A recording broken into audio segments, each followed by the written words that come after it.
जय हिंद दोस्तों, आप सभी का स्वागत है एक बार फिर से आपके अपने यूट्यूब चैनल यूनिक ज्ञान में। आज हम BA 6 semester political science paper first का चैप्टर 5 देखेंगे, जिसमें हम पढ़ेंगे मध्यकालीन विचार। हमने प्राचीन विचारकों में 4 विचारकों के विचार को अच्छे से पढ़ लिया है। अगर आपने नहीं देखा हो तो आप चैनल पर विजिट कीजिए, आपको प्लेलिस्ट मिल जाएगी BA 6 semester political science paper first के नाम से, वहाँ से आप सभी क्लासेस देख सकते हैं। तो चलिए बरनी के विषय में जानते हैं। साथ ही साथ अगर आप नोट्स प्राप्त करना चाहते हैं तो हमारे टेलीग्राम चैनल को अवश्य ज्वाइन करें, वहाँ पर सभी क्लासेस आपको अवेलेबल मिल जाएंगी। वहाँ से आप नोट्स पढ़ के रिवीजन कर सकते हैं, या फिर अपना हैंड रिटन नोट्स बनाना चाहते हैं तो भी वहाँ से आप बना सकते हैं। और आपके एग्ज़ाम हो जाएं तो एग्ज़ाम पेपर जो आपका हो टेलीग्राम चैनल पर उसके डिस्कशन ग्रुप में आप अवश्य भेज दिया करिए, जिससे उसका सॉल्यूशन कराया जाए, जिससे आपको ही लाभ होगा। तो अवश्य पेपर भेज दिया करिए। लेक्चर ख़त्म होने पर जो भी समझ में ना आए आप कमेंट करके पूछ सकते हैं, और वीडियो अपने दोस्तों के पास अवश्य शेयर करिए और वीडियो लाइक किया करिए। तो चलिए देखते हैं बरनी के विषय में। बरनी के राज्य और उसके राजनीतिक संबंधी विचारों को हम पढ़ेंगे। बरनी जो है वह अरबी साहित्य का बहुत बड़ा विद्वान था। उन्हें पैगंबर मोहम्मद तथा पवित्र खलीफाओं के समय की घटनाओं की अभूतपूर्व जानकारी थी। जो बरनी है उन्हें मोहम्मद पैगंबर जो थे और पवित्र खलीफा जो थे उनके समय की भी घटनाओं की जानकारी उनको बहुत थी। बरनी ने पहले 4 खलीफाओं की शासन व्यवस्था के विषय में लिखा है कि वास्तव में पहले खलीफा की शासन व्यवस्था ही शरीयत पर आधारित थी, अर्थात चारों खलीफाओं में जो पहले खलीफा थे उनकी जो शासन व्यवस्था थी वह शरीयत पर आधारित थी, और दूसरे खलीफा जो थे उनकी तलवार के जोर पर उन्होंने शासन किया।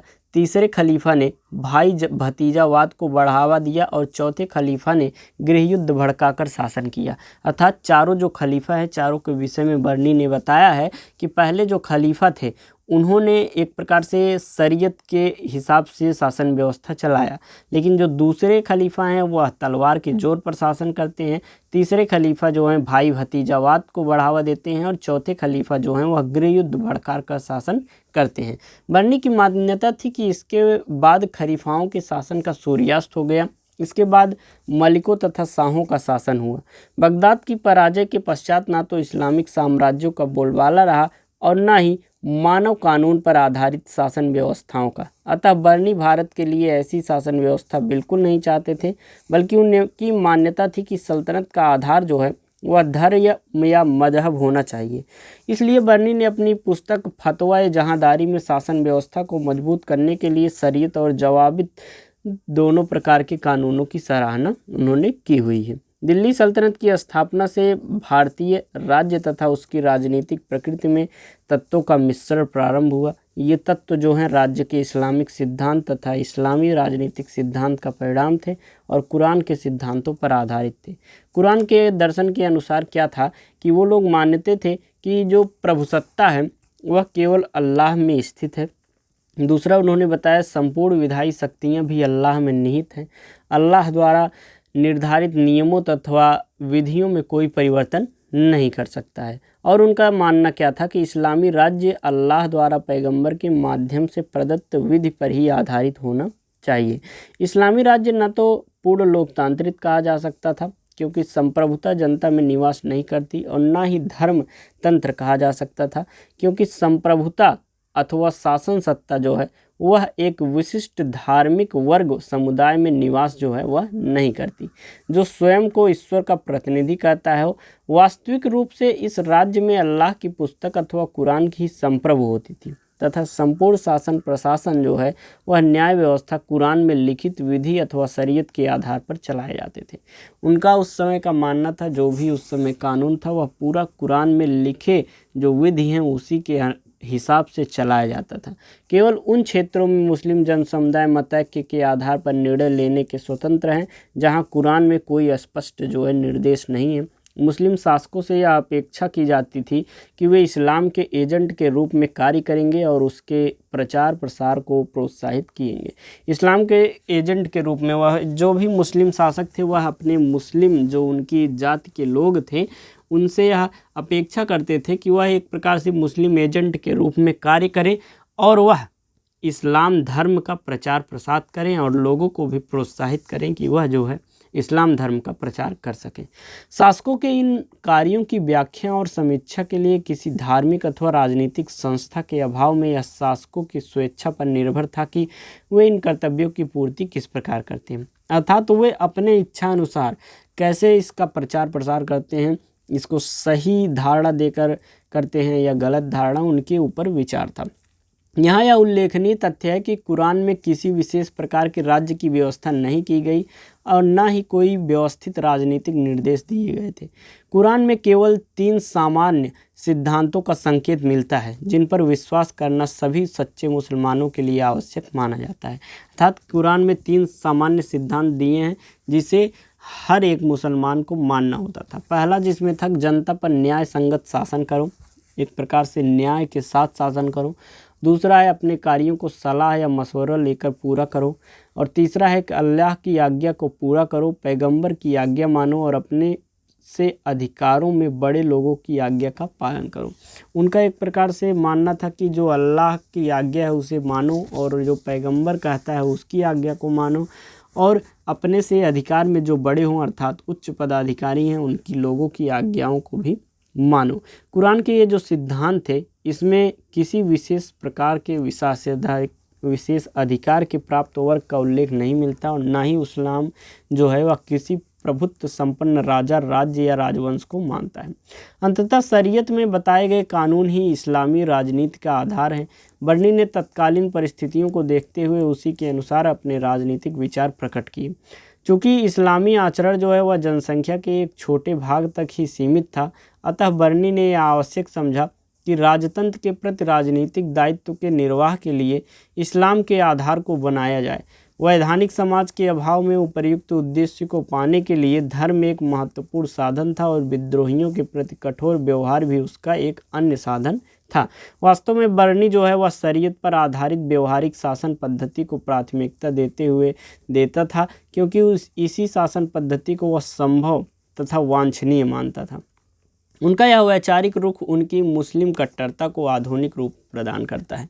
प्रचलित दिल्ली सल्तनत की विचारधारा से हटकर बर्नी ने इस्लामिक प्रभु तथा प्रभुता की दैवीयता की बात करने की बजाय सुल्तान की प्रभुसत्ता की बात की। वास्तव में बर्नी के राजनीतिक चिंतन का लक्ष्य जो है वह सुल्तान था, इस्लाम नहीं। इनकी अवधारणा का सुल्तान एक सामान्य मानव था, न तो कोई वह महामानव था और न ही ईश्वर का कोई देवदूत या प्रतिनिधि। बर्नी की सर्वप्रभुत्व संपन्न सुल्तान की व्याख्या न केवल भारतीय राजनीतिक विचारधारा के अनुकूल थी बल्कि उनके समय की वास्तविकता पर आधारित थी। 74 वर्ष की वृद्धावस्था में जब अधिकतर लोगों का दृष्टिकोण धार्मिक तथा परंपरावादी होने लगता है तब बर्नी ने धर्म का इस्तेमाल राज्य के राजनीतिक तथा मुस्लिम शासक वर्ग के हितों के लिए उन्होंने किया था। यद्यपि उसने राजाओं, कुलीनों तथा अन्य स्तर के प्रशासकों को व्यक्तिगत तथा राजनीतिक मामलों में शरीयत को अपनाने की सलाह दी थी, फिर भी उसने राजनीतिक क्षेत्र में जवाबित राज्य निर्मित कानून के निर्माण पर बल दिया था तथा निजी मामले में गैर शरीयत आचरण को स्वीकार किया। उसके लिए सर्वाधिक महत्वपूर्ण लक्ष्य जो है वह राज्य की शक्ति को मजबूत करना था, चाहे वह किसी भी साधन से हो।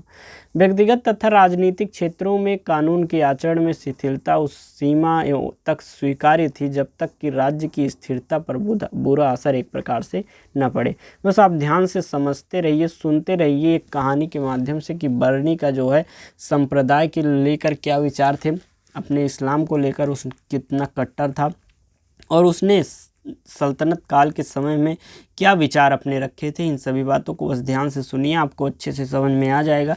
बर्नी की मान्यता थी कि दिव्य कानून के साथ साथ राज्य निर्मित कानून का सहारा लेना इसलिए ज़रूरी है ताकि इन दोनों के बल पर सल्तनत को सुदृढ़ बनाने की लक्ष्य की सिद्धि की जा सके। बर्नी ने इस लक्ष्य की सिद्धि के लिए कुछ अन्य उपाय भी सुझाए थे, जैसे कि विद्रोह की भावना रखने वाले विशिष्ट वर्ग को कुचल दिया जाए, चाहे वो हिंदू हो या मुस्लिम हो। निम्न श्रेणियों के लोगों की शिक्षा से वंचित रखा जाए, चाहे वह हिंदू हो या मुस्लिम हो, और प्रजा की खुशहाली का खास ख्याल रखा जाए। एक यथार्थवादी के नाते बर्नी ने यह स्वीकार किया है कि राजनीतिक क्षेत्र में शरीयत को चरम साध्य न मानते हुए राजनीतिक उद्देश्यों की सिद्धि का साधन ही माना जाए। बर्नी जो है वह अपने राज्य सिद्धांत को मूर्त रूप देने के लिए बादशाह को कुछ हिदायत जिनका अनुसरण कर राजा बादशाह को अपने राज्य को सुदृढ़ बनाना चाहता है। इस प्रकार हमने समझा जो बर्नी है एक प्रकार से कट्टर मुस्लिम था और लोगों के जनता के पक्ष में नहीं, वह राज्य को स्थापित करने के पक्ष में था। उसका कहना था कि जो दलित लोग हैं, मतलब जो निचली जात के लोग हैं, उन्हें शिक्षा न दी जाए एक प्रकार से, और जो भी विरोध करे उसे कुचल दिया जाए, और जो भी शासन किया जाए वह कुरान में लिखे गए नियमों के अनुसार किया जाए और शरीयत के हिसाब से कानून बनाया जाए और अच्छे से शासन किया जाए। जनता की एक प्रकार से उसने खुशहाली की भी बात की, जनता को खुशहाल रखा जाए जिससे वह एक विरोध ही ना करें, और विरोध करें तो उन्हें कुचल दिया जाए। इस प्रकार के बर्नी के विचार थे। बर्नी सल्तनत काल के समय में था, तो सल्तनत काल के लोगों को, सल्तनत काल के समय के राज्य को देखते हुए उसने स्थिति के अनुसार ये सभी अपने विचार प्रस्तुत किए थे। और ये बर्नी का चैप्टर हुआ समाप्त। अगले चैप्टर में हम अबू फजल के विषय में पढ़ेंगे, अबू फजल के राज्य संबंधी विचार क्या थे, और उसके बाद हम आधुनिक युग में पहुंच जाएंगे जिसमें राजा राम मोहन राय को हम पढ़ेंगे। और राजा राम मोहन राय, एम.जी. रानाडे, विवेकानंद, इन सभी लोगों को हमें पढ़ना है। तो चैनल पर बने रहें और नोट्स जो है टेलीग्राम चैनल से लेकर पढ़ लिया करें जिससे आपका रिवीजन हो जाए। बहुत ही ये जो विचार होते हैं, हमने स्टार्ट करते हुए भी आपको बताया था कि इसको आपको रटना पड़ेगा, क्योंकि आपको दूसरों को विचार को समझना है, तो उनको आप समझ लेंगे तो लिख भी सकते हैं। एक बार सुने हैं किसी के विचार को तो आपके मन में उनका विचार गूंजता रहेगा, लेकिन आपने पढ़ा ही नहीं है तो आपके कैसे उनके विचारों को समझ पाएंगे। तो जब आप समझते रहेंगे, एक बार सुन लेंगे, तो उनके विचारों को आप बनाकर भी लिख सकते हैं। तो इस प्रकार आपका यह चैप्टर समाप्त होता है। मिलते हैं अगले वीडियो में। कोई भी क्वेश्चन हो आप कमेंट करके पूछ सकते हैं। अपने दोस्तों के पास वीडियो अवश्य शेयर करिएगा। धन्यवाद। मिलते हैं अगले वीडियो में।